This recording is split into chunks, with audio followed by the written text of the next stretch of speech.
Bismillahirrahmanirrahim. Dear students, hope you are fine. First of all, I welcome you in my today's lecture of mathematics of class second year. Okay, students, today we shall solve some questions from exercise 6.4 which are included in our smart syllabus of mathematics.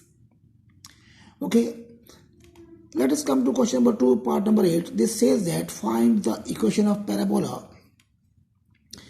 with directrix y equal to 1, length of latus rectum equal to 8, open downward. ठीक है, student हमने उस parabola की equation निकालनी है जिसका directrix की equation y equal to 1 है. आपको पता है कि directrix is a fixed line. Length of latus rectum जो है वो 8 है जो कि 4 के बराबर होती है, और ओपन डाउनवर्ड, और नीचे की तरफ ओपन पैराबोला ओपन हो रहा है. Since latus rectum equal to 4a, formula 4a होता है, वो हमें 8 के बना है, तो 4 इक्वल टू 8, तो a हमारे पास 2 हो जाएगा. ठीक है, तो a इस पे निकालना जरूरी होता है. आपको पता है कि a जो है ऐसा कांस्टेंट है जो डिस्टेंस जाहिर करता है between the vertex and the focus. ये क्या चीज है? Distance between the vertex and the focus. Since y equal to 1, तो k हमारा 1 हो जाएगा, क्योंकि x h के बराबर होता है और y k के बराबर होता है. एक पॉइंट होता है h कामा k और एक होता है x कामा y, तो k हमारे पास 1 हो गया. Since vertex is not at origin, so the parabola open towards downward and it is also a general parabola. क्योंकि इसका वर्टेक्स ओरिजिन पे नहीं है, इसलिए ये एक तो डाउनवर्ड ओपन करता है, गिवन है, दूसरा ये एक जनरल पैराबोला है. तो जनरल पैराबोला की इक्वेशन कैसे होगी?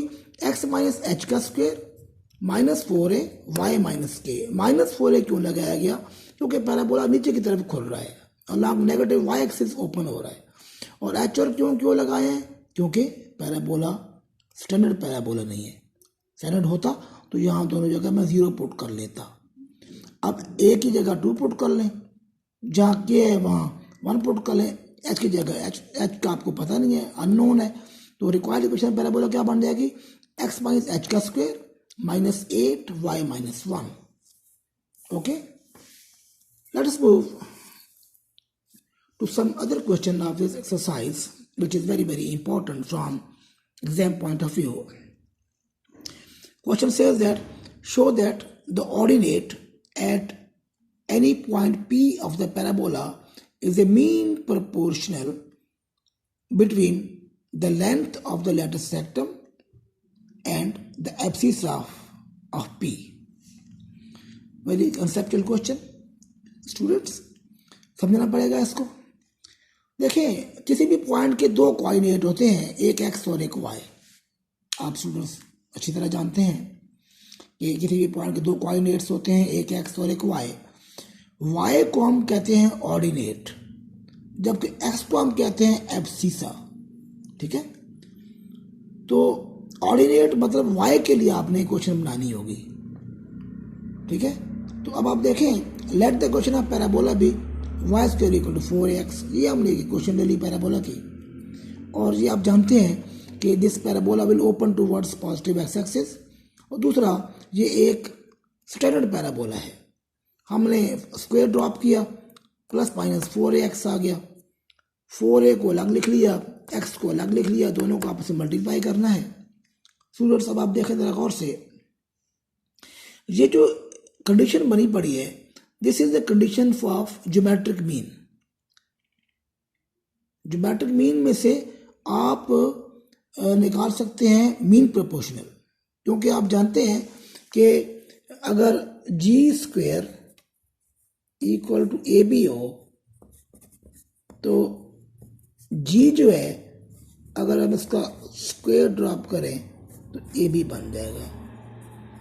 तो ये आपके पास जब मीन प्रोपोर्शनल कोई चीज़ होती है तो प्लस माइनस के आपके पास सिंबल लाजमी आती है. ठीक है, तो दूसरा, इसी को अगर हम देखें तो इसी को प्रोपोर्शन में अगर हम लिखें तो हम लिख सकते हैं ए जी ratio proportion G ratio B. तो A ratio G proportional G ratio B, तो G into G G square, A into B AB. तो यहाँ से इसी proportion से ही आपके पास ये वाली इक्वेशन बनती है, which is the equation of mean proportionality. Okay, तो यही चीज बनी हुई है. ये 4 है जो है लेंथ ऑफ लेटर सेक्टम है, x जो है वो एब्सिस है पॉइंट P का. तो क्या प्रूव हुआ कि जो y कोऑर्डिनेट है वो मीन प्रोपोर्शनल है between the length of letter सेक्टम and abscess of point P. ठीक है. तो students, I hope and trust that you have understood all the concepts involved in today's lecture. However, if you have got any difficulty and any issue, you may contact me on Google Classroom module. Students, this is all from my side today. Okay. God bless you all. Thank you very much, my dear student.